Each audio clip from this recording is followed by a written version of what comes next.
একজন নারী, যে কারোর বাড়ির মেয়ে, কারোর মা বা কারোর বোন।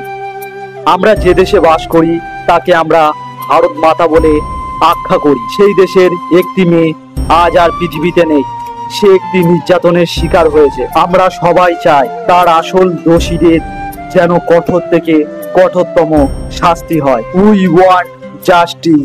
এখন আমি রয়েছি নিউ আলিপুর স্টেশন, আর নিউ আলিপুর স্টেশন মানে সুরুচি সংঘ।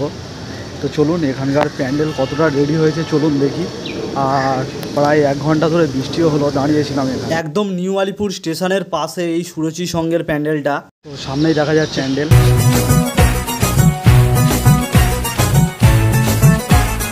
চারদিকটা এরকম সবুজ কাপড় দিয়ে ঘিরে দিয়েছে, আর ভেতরে কাজ চলছে প্যান্ডেলের।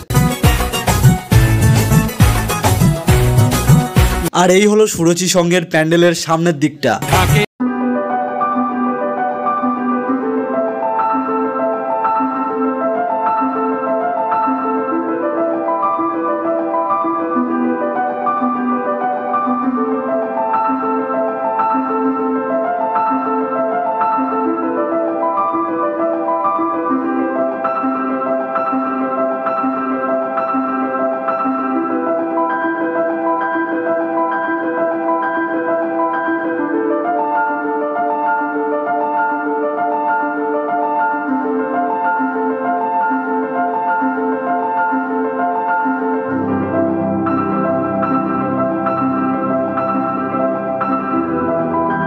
সঙ্গের প্যান্ট রেডি। তো এখন পুরোপুরিভাবে ক্যামেরা করতে দিচ্ছে না, সেরকম যতটা পারলাম দেখালাম। ভিডিওটি ভালো লাগলে অবশ্যই একটি লাইক করে দেবেন, আর এরকম ভিডিও পেতে আমার চ্যানেলটাকে সাবস্ক্রাইব করে রাখবেন।